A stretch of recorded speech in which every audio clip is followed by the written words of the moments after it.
आणि जसाही त्याने नमस्कार केला त्या ब्राह्मणाने त्याला विचारलं की हे राक्षसा, जे काही पुढे घडणार आहे, जे घडणार आहे ते घडेल, परंतु आधी तू मला सांग की तुला हा राक्षस जन्म का मिळाला? तू कोण आहेस? कशा प्रकारे तुला हा राक्षस जन्म प्राप्त झाला? त्यावेळेस तो राक्षस म्हणाला, मी पूर्वी वैश्य धनवंत असे विख्यात भूमंडळी, नाना वस्तूंचा रक्षको, सर्व ठाई मी असे वर्तत, संपत्तीचा नसे न्यून, पुत्रसन परिवार सर्व काही यथोस्थित असे. म्हणाला, मी पूर्वी एक वैश्य होतो, सावकार होतो. धनानं कुठल्याही प्रकारे मला कमतरता नव्हती. मुलं होते, सोनं होतं, घर होतं, दार होतं, शेती होती, बाडी होती, पैसा होता, सगळं काही होतं. आणि असं असताना माझा नित्यनेम चालू होता. आणि एक दिवस अग्निहोत्री ब्राह्मण सहकुटुंबी सत्पात्र जाण वेदाध्यायी असे निपुण परिपूर्ण धनीची. आणि अशा त्या परिस्थितीमध्ये एक अग्निहोत्री ब्राह्मण, तोही व्यवस्थित होता, कुठल्याही प्रकारे त्याला कमतरता नव्हती, पण सावकारा इतका तो श्रीमंत नव्हता. आणि उभ्या आयुष्यामध्ये जेवढं जेवढं जेवढं जेवढं म्हणून साठवता येईल तेवढं तरी साठवलं होतं धन. एक मोठा कुंभ घडा त्या ठिकाणी त्याने भरलेला होता. आणि पुरुषोत्तम मास सुरू झाला आणि त्याच्या मनात विचार आला की आपण कुठेतरी स्नानासाठी जावं, की जेणेकरून आपलाही हा देह परमेश्वराच्या स्वाधीन होईल आणि आपल्याला सुद्धा मोक्ष प्राप्ती होईल. म्हणून करता त्याने महायात्रेला जाण्याचा निश्चय केला. परंतु महायात्रेला जायचं म्हणजे सगळं घरदार सगळं सोडून जायचं होतं. मग अशा वेळेला हे जे साठवलेलं धन आहे हे कुठं ठेवायचं? कारण त्या काळात बँक नव्हती. म्हणून त्याने विचार केला की हा जो सावकार आहे, हा सावकार सुद्धा धनाने मोठा आहे, सगळ्यांसाठी सगळं करतो आहे, त्याला कुठल्याही प्रकारे लाभ नाही, लोभ नाही. आणि म्हणून करता आपण हा घडा त्याच्याजवळ ठेवावा असा विचार केला. पत्नीशी मुलांशी चर्चा केली आणि मी द्रव्य घटक देतसे तुम्हाशी सहकुटुंबेशी व्यक्त गेला स्नानार्थे. आणि त्याने तो घडा त्या सावकाराला दिला, त्याच्याजवळ तो ठेवला आणि म्हणाला, मी यात्रा करून परत आल्यावर हे घेईन, तोपर्यंत तुमच्यावर माझा विश्वास आहे, तुमच्याजवळ हे राहू द्या. घडा ठेवून तो ब्राह्मण तिथून निघून गेला. तो घडा बघितल्यानंतर या सावकाराच्या मनामध्ये लोभ निर्माण झाला. म्हणाला, विचार केला, याने घट्ट माझ्याजवळ दिला, पण कोणाच्या समोर दिलेला नाही आहे, कुठलीही साक्ष नाही आहे, कुठलंही त्या ठिकाणी प्रूफ आपण ज्याला म्हणतो ते देऊ शकत नाही आहे. मग जर आपण याला हे नाही म्हटलं तर काय होईल? काही होणार नाही. पण तरी विचार आला की नाही, सगळा घडा त्याला दाखवायचा नाही. म्हणून करता त्याच्यातलं निम्म्याच्या वर धन त्याने खर्च करून टाकलं. तू द्रव्य आणून ठेविले कधी, त्यानंतर काही दिवसांनी तो अग्निहोत्री ब्राह्मण 12 वर्ष त्या ठिकाणी थांबला. वेगवेगळ्या तीर्थयात्रा त्यांनी केला आणि परत तो आपल्या गावी आल्यानंतर त्यांनी तो त्या सावकाराकडे आपला घडा परत मागितला. त्यावेळेस तो म्हणाला, तू द्रव्य घट आमच्याकडे दिला हे मला आठवतच नाही आहे. मी कधी तो द्रव्य घट बघितलाच नाही. तू कधी माझ्याकडे आलाच नाही. त्यावेळेस तो ब्राह्मण म्हणाला, मी उभ्या आयुष्यात कवडी कवडी कवडी कवडी गोळा करून ते धन उभं केलेलं आहे. त्याच्यावरती माझ्या कुटुंबाच्या सगळ्या परिवाराचा जीवनक्रम अवलंबून आहे. कारण मी 12 वर्ष त्या ठिकाणी गेलेलं असल्या कारणाने सर्व पैसा माझा त्या ठिकाणी संपुष्टात आलेला आहे आणि हा घडा इथे होता या विश्वासावरती मी ते कार्य परिपूर्ण केलेलं आहे. तरी कृपा करून माझा घडा मला परत द्या. तो पुन्हा म्हणाला की तू मला घट आणून दिल्याचं मला आठवत नाही. अनेक दिवस त्या ठिकाणी ती दोघांची वाटाघाटी चालल्या, चर्चा झाल्या, परंतु तो सावकार त्याला परत द्यायला तयार झाला नाही. म्हणून त्या ब्राह्मणानेही आता तो त्या घट आपल्याला मिळणार नाही हा विचार मनामध्ये केला. अत्यंत वाईट वाटलं की आता माझ्या कुटुंबाचा चरितार्थ मी कसा चालवायचा हा विचार मनामध्ये आल्यावरती जास्त दुःख झालं आणि त्या दुःखामध्ये तो कळवळून बोलला. तो ब्राह्मण कळवळून बोलला,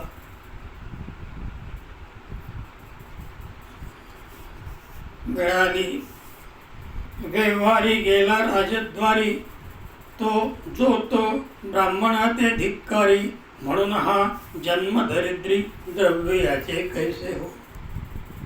आणि यांचा हा वाद थेट राजापर्यंत गेला.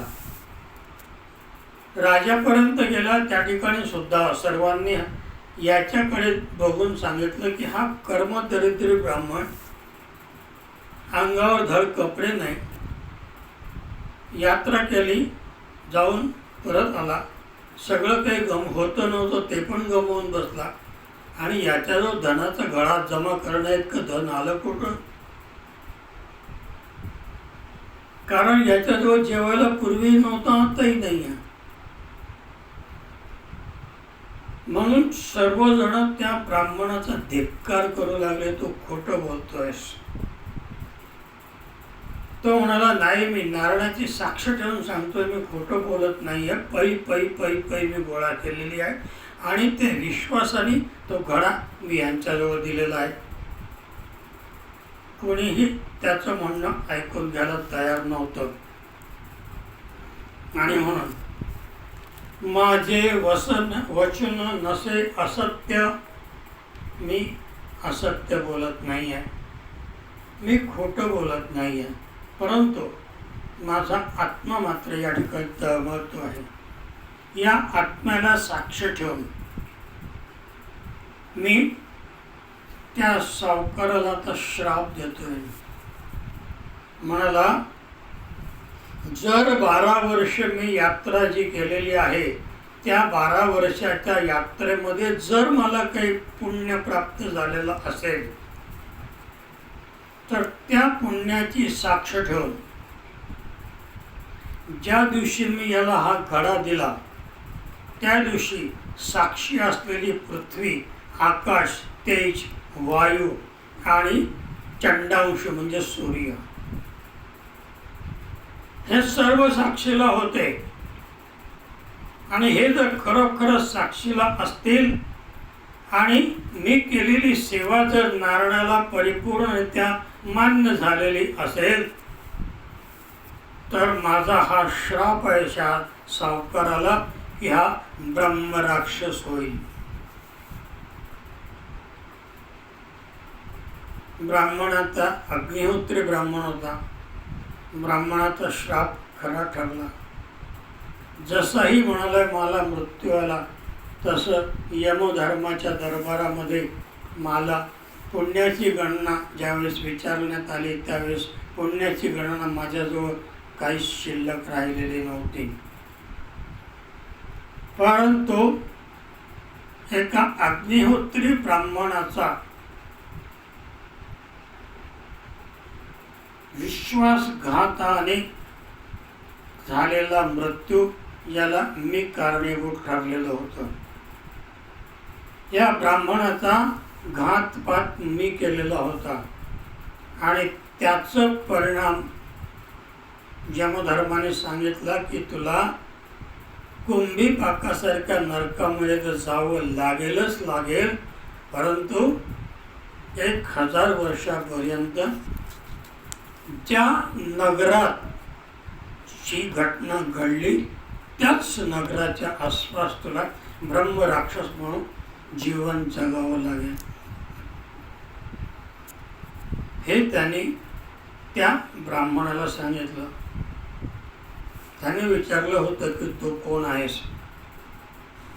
त्यावेळेस त्या ब्राह्मणाला त्याने पुन्हा विनंती केली की देवा, मी पापी तर आहेस, पाप तर केलेलंच आहे, ब्रह्महत्येचं पापही माझ्या डोक्यावर आहे, परंतु तुमच्यासारख्या श्रेष्ठ पुरुषाचं नुसतं दर्शन झालं आणि माझी विचार शृंखला बदलली. मी तुम्हाला खाण्यासाठी आलेलो होतो, परंतु माझ्या मनामध्ये विचार आला की मी यांना का मारायचं, यांनी माझं काय केलेलं आहे. सद्बुद्धीची एक धार त्या ठिकाणी निर्माण झाली आणि म्हणून मी तुम्हाला वारंवार नमस्कार करतो, वारंवार चरणावर तुमचं डोकं ठेवतो, नारायणाला विनंती करतो आणि सर्व ब्राह्मण समुदायांच्या समोर मी केलेल्या त्या पापाचं प्रायश्चित्त मी घेतो आहे. आतापर्यंत अनेक जन्म या ठिकाणी मी घेतलेले आहेत आणि आता ब्रह्मराक्षसत्वाचं या ठिकाणी मी पालन करतो आहे. कृपा करा, मला मुक्तता द्या, मला या क्षेत्रातून मुक्त करा. हे त्याचे कळवळीचे शब्द ऐकल्यानंतर तो ब्राह्मण म्हणाला, तव द्विज बोले प्रसादवाणी, म्हणे मलमास स्नानादानी 1 मास नेम केला.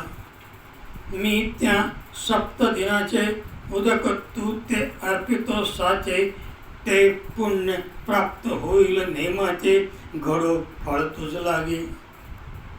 म्हणाला मी 1 महिन्यापर्यंत पुरुषोत्तम मासामध्ये स्नान, दान, जप आणि तप हे 4 कार्य केलेले आहेत आणि त्या कार्याच्या पुण्याच्या गणनेने मला जे पुण्य मिळालेलं आहे त्याच्यातलं 7 दिवसाचं पुण्य मी तुला अर्पण करतो.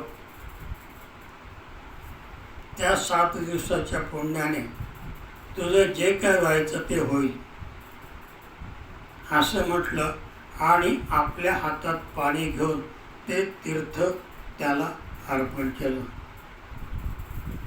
जसेही अर्पिता जल हो उद्धार ये बाई, जसंही ते तीर्थ त्याच्या हातावर पडलं त्याच क्षणी त्याचा ब्रह्मराक्षसत्व पदाचा उद्धार झाला. तो परत मानव जन्मात आला आणि नारायणाने त्याचा उद्धार केला.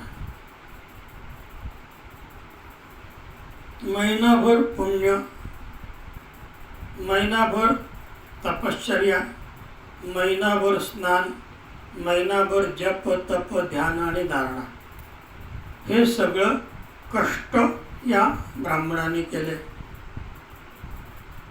आणि 7 दिवसाचं पुण्य त्या ब्रह्मराक्षसाला मिळालं. जसंही मिळालं तसं त्याचा उद्धार झाला. आणि हा ब्राह्मण त्या पृथ्वीवर तसाच राहिला. म्हणून अगदी या पोथीच्या सुरुवातीलाच त्यांनी सांगितलेलं होतं की आपलं पुण्य कोणालाही दान करू नका. पुण्यदान यासारखं चांगलं दान नाही हेही मान्य आहे, परंतु त्या दानाचा उपयोग आपल्याला नाही तर दुसऱ्याला होतो. याचं तेच झालं. 7 दिवसाचं पुण्य त्याला दिलं, त्याचा उद्धार झाला आणि तो वैकुंठाला निघून गेला. आता हे असं का घडलं? तर प्रत्येक अध्यायात त्यांनी सांगितलेलं आहे, संकल्प करून कार्य करा, निर्धाराने कार्य करा, यश कीर्ती सोबत मिळेल अशा अर्थाने ते कार्य पूर्णत्वाला न्या. आणि हे करत असताना संकल्प करा की मी महिनाभर हे करेन, मी महिनाभर ते करेन, मी महिनाभर दिवा लावेन, मी महिनाभर तुझी सेवा करेन, मी महिनाभर तुला एक तुळशी पत्र वाहीन, मी करीन, मी करीन, मी करीन आणि मीच करीन. आता या ब्राह्मणाने 30 दिवस ते कार्य तर केलं आणि जेव्हा उद्धार व्हायची पाळी आली त्यावेळेस त्यांनी 7 दिवसाचं पुण्य त्याला देऊन टाकलं.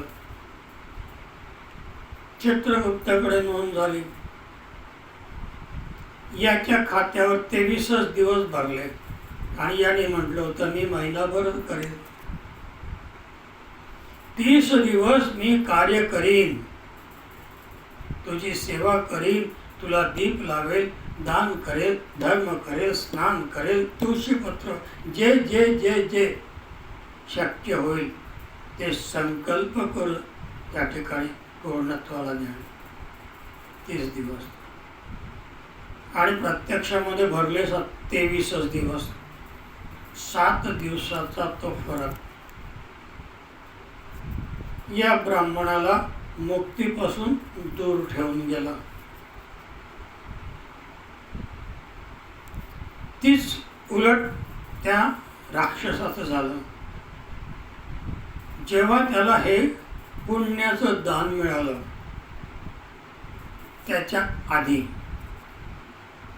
त्या ब्राह्मणाची दृष्टादृष्ट जशीही झाली त्याच्या विचारसरणीत फरक पडला आणि जे पाप घडणार होतं त्याऐवजी पुण्य झालं. त्याला जीवदान दिलं, त्याला जीवदानाचं पुण्य मिळालं. जीवदानाचं पुण्य मिळालं, त्याच्यावर 7 दिवसाच्या अधिक मासाचं पुण्य मिळालं. त्याचा उद्धार त्याच मिनिटाला त्याच सेकंदाला नारायणाच्या वैकुंठ भुवनात तो निघून गेला. या ब्राह्मणाने पुन्हा नारायणाला विनंती केली, परमेश्वरा हे कार्य मी सद्भावनेने केलं, त्याचा उद्धार व्हावा, त्याला सद्गती प्राप्त व्हावी, त्याच्यापासून इतरांना होणाऱ्या त्रासाची कमतरता कायमचेसाठी होऊन जावी, इतरांना होणारा त्रास कायमचा बंद व्हावा, या सर्व गोष्टीचा विचार करून मी माझं दान त्यांना दिलं. मी मान्य करतो की हे माझ्याकडनं चुकलं. क्षमा याचना त्या ठिकाणी केली.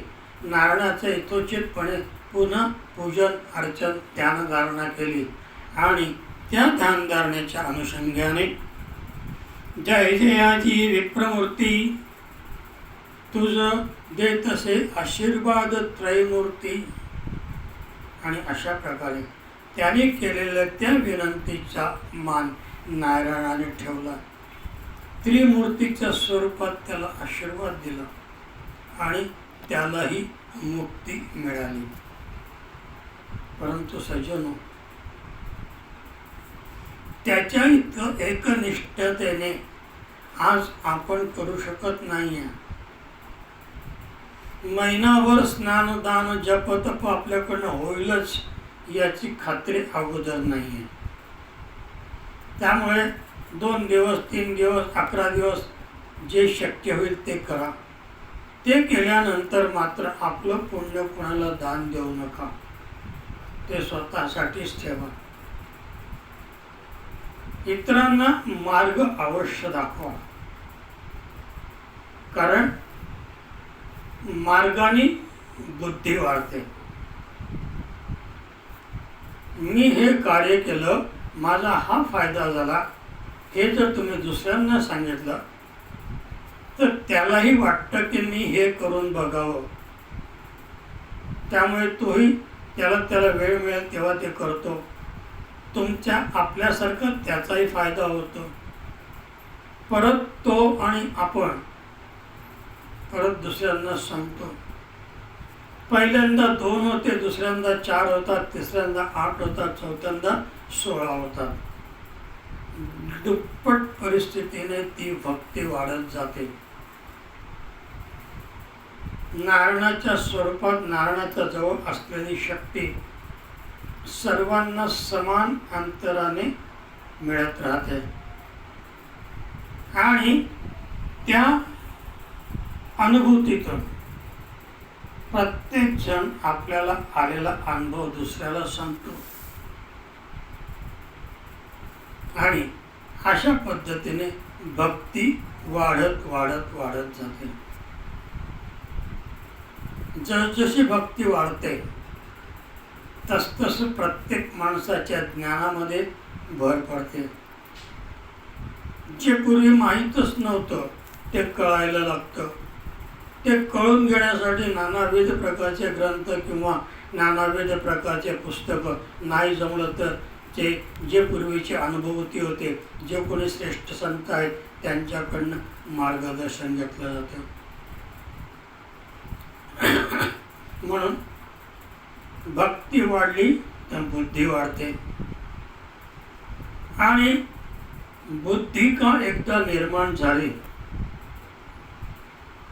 तर त्या बुद्धीचा वापर मनुष्य आपल्या स्वतःसाठी तर करतोच करतो, परंतु समाजासाठी सुद्धा करतो. कारण भक्ती आणि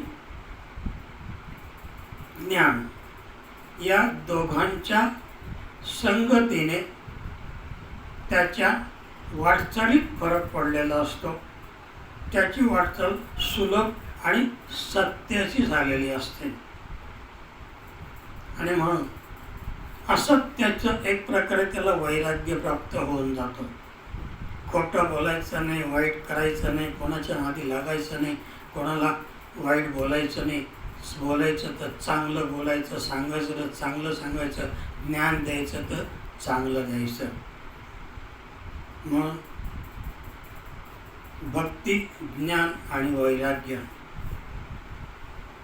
या 3 गोष्टींपासूनच भागवताची सुरुवात झालेली आहे आणि तीच युक्ती नारायण सर्व ठिकाणी या कथेंच्या माध्यमातून आपल्यापर्यंत पोहोचवत आहेत. आणि म्हणून मलमास महात्मा आगाध थोर आचरो नर नारी करा आपल्या जन्माचा उद्धार विनवी किंकर संतांचा स्वस्ती श्री अधिक मास महात्मा अध्याय 20 अध्याय गोडा श्री गोपाल कृष्णार्पणमस्तु. गोपाल कृष्ण भगवान.